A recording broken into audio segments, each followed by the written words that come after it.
प्यारे बच्चों, आज हम क्लास 5 की हिंदी की बुक के चैप्टर 9 सदाचार के क्वेश्चन आंसर करेंगे। सबसे पहले हमको पाठ को पढ़ना है। अगर आपने इस पाठ को नहीं पढ़ा है तो सबसे पहले आप उस पाठ को पढ़िए।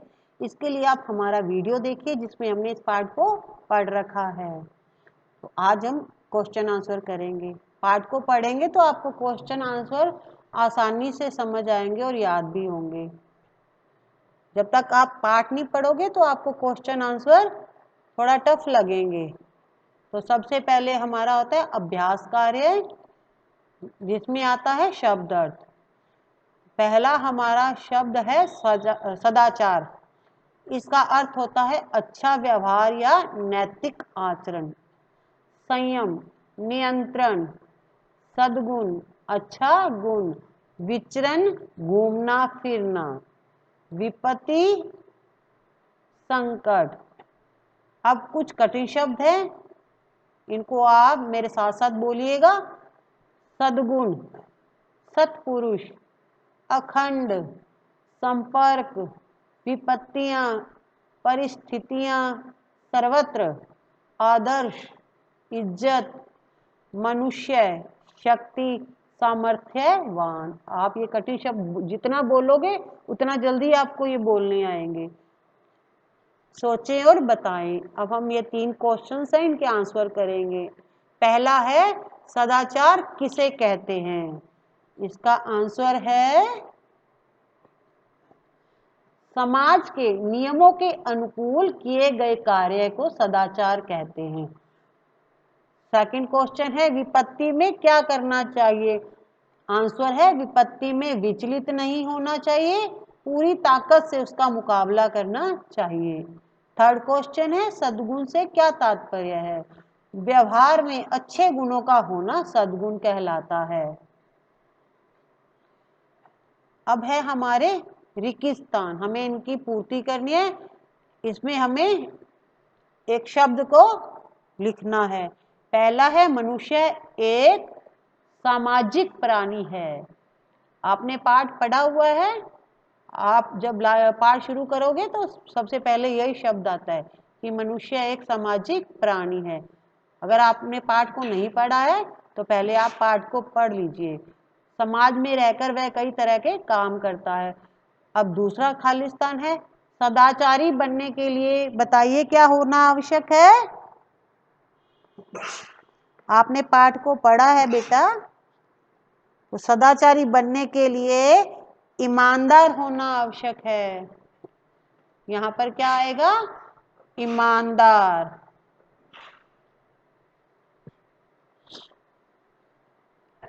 अब सेकंड क्वेश्चन है कि हमें सही उत्तर को ब्रैकेट में लिखना है। प्रश्न है उत्तम व्यक्ति के गुण है।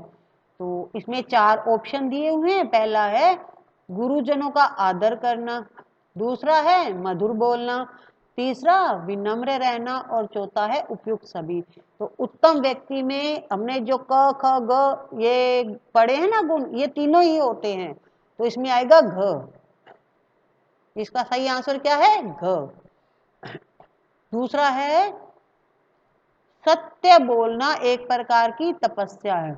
खंड, व्यवहारिक, अखंड या असत्य। तो सच बोलना एक अखंड तपस्या है। अखंड का अर्थ होता है कभी भी ना टूटने वाली। इसमें आंसर सही है हमारा ग, अखंड। अब प्रश्न तीसरा है व्यक्ति के सदाचारी होने की पहचान किससे होती है? तो इसका उत्तर है अच्छे व्यवहार से व्यक्ति के सदाचारी होने की पहचान होती है। प्रश्न चौथा है सदाचारी व्यक्ति में कौन कौन से गुण होते हैं? सदाचारी व्यक्ति में गुरुजनों का आदर करना, सत्य बोलना, सेवा करना, किसी को कष्ट ना पहुंचाना, विनम्र रहना, मधुर बोलना जैसे गुण होते हैं। अगला प्रश्न है प्रतिकूल परिस्थितियों में भी सदाचारी व्यक्ति विचलित क्यों नहीं होता है? इसका आंसर है अपने असीम धैर्य और सहनशीलता जैसे गुणों के कारण सदाचारी व्यक्ति विपरीत परिस्थितियों में भी विचलित नहीं होता है। प्रश्न छठा है, सदाचार सफलता का मार्ग है, कैसे? इसका उत्तर है, सदाचारी व्यक्ति के सद्गुणों के कारण उसके कार्य भी सहजता से बन जाते हैं, उसमें विपरीत परिस्थितियों से मुकाबला करने की क्षमता होती है, इसलिए सदाचार सफलता का मार्ग है। प्रश्न सातवां है, महापुरुष हमारे आदर्श क्यों है? इसका आंसर है, महापुरुषों में सदाचार के बल पर अपनी असीम शक्ति को प्रकट करने का सामर्थ्य होता है, उनके द्वारा किए गए कार्य महान होते हैं, इसलिए वे हमारे आदर्श होते हैं। अब हम बात करेंगे भाषा की। आपकी बुक में देखिए भाषा की बात है, आप अपनी बुक साथ में लेके बैठा करिए, क्योंकि हम बुक वर्क है वो बुक के अंदर करवाते हैं, तो आप बुक के अंदर आंसर आसानी से फिल कर सकते हैं। तो ये हमारे है ना, जैसे आप पढ़ोगे ना अनुशासन, अनु प्लस शासन है ना पहला, तो इन दोनों को जोड़ दिया हमने, तो इसका अर्थ बन गया है अनुशासन। दूसरा है अनु प्लस प्रेरणा, अब क्या करना है, हमें इन दोनों को जोड़ना है, तो ये बन जाएगा अनुप्रेरणा। तीसरा है अनु प्लस रूप, तो ये बन जाएगा अनुरूप। तो इसी तरह से हमने आगे के जो तीन दिए हुए ना उनको भी इसी तरह से जोड़ना है। पहला देखिए बे प्लस ईमान, बेईमान, ये पता है क्या, ये उपसर्ग हैं, जो हम आगे बे, महा और पर लगाएंगे, ये तीनों होंगे उपसर्ग। महा प्लस पुरुष, तो हमने इनको क्या करना है, दोनों शब्दों को जोड़ देना है, महा प्लस पुरुष, अब बन गया ये महापुरुष, जो महान आदमी होते हैं ना। तीसरा है पर प्लस उपकार। बच्चों अब ये देखिए यहाँ पर क्या, देखो मेरे से थोड़ी सी मिस्टेक हो गई है, तो हम इसको सुधार लेते हैं। अब क्या करना है, र पे, र के साथ ऊ नहीं लिखना है, हमें ऊ की मात्रा लगानी है, तो ये बन जाएगा हमारा पर प्लस उपकार, बन जाएगा परोपकार। ठीक है, आपको इस तरह से बनाना है, ऐसा नहीं करना कि आप पर फिर उपकार लिख देना जैसे हमने ऊपर लिखे, ऐसा बिल्कुल नहीं करना। हमें यहाँ पर र के साथ ओ की मात्रा आ जाएगी, परोपकार। इस प्रकार अनु, बे, महा, पर आदि शब्दांश जो किसी अन्य शब्द के आगे लगते हैं वे उपसर्ग कहलाते हैं। जैसा मैंने अभी बताया ना कि बे, महा, पर क्या है, उपसर्ग हैं, तो ये उपसर्ग हैं। अब हमें करना है विपरीत अर्थ वाले शब्द, तो विपरीत अर्थ का अर्थ होता है विलोम शब्द, अपोजिट, तो हमें इनका बिल्कुल उल्टा लिखना है। विलोम शब्द तो आपको पता है ना क्या होता है, तो पहला है जैसे सदाचार, सदाचार का उल्टा होता है विलोम शब्द होता है दुराचार। इसी तरह से ईमानदार का अर्थ होता है, उल्टा होता है बेईमान, हमें यहाँ विलोम शब्द लिखना है ना, बेईमान। सम्मान का अपमान, अगला है हमारा निर्भय, इसका होगा डरपोक। निर्भय का अर्थ होता है जो डरता नहीं है, तो निर्भय का विलोम शब्द होता है डरपोक, जो डरता है।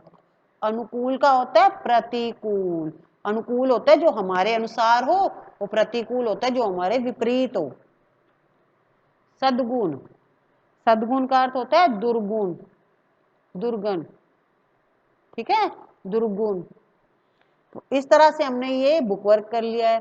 अब हम एक क्वेश्चन और करेंगे, यह भी करेंगे कि हमें सदाचार के महत्व पर 5 वाक्य लिखना है, तो हम आपकी हेल्प कर रहे हैं, वो 5 वाक्य आपको लिख कर दे रहे हैं, आपको क्या करना है, इनको याद करना है। तो पहला हमारा वाक्य है, समाज के नियमों के अनुरूप किया गया काम सदाचार कहलाता है। दूसरा है, सदाचार जीवन में सफलता का मार्ग है। तीसरा है, सदाचार व्यक्ति को विपत्तियों से मुकाबला करना, सदाचार व्यक्ति को विपत्तियों से मुकाबला करना सिखाता है। चौथा है, सदाचार से व्यक्ति शीघ्र जल्दी ही अपनी मंजिल तक पहुंच जाता है। पांचवा है, सदाचार व्यक्ति को महापुरुष बनाता है। तो बच्चों आपने इसमें एक बात नोट की है, तो हमें यहाँ पर सदाचार शब्द दिया था, तो हमें इस पर वाक्य बनाना था। तो जब भी हमें जो शब्द दिया जाता है ना, जो भी हम वाक्य बनाएंगे उसमें सदाचार शब्द आना चाहिए। तो हमने ये 5 वाक्य बनाया है, तो आप देखिए उनमें सब में सदाचार शब्द आ रहा है।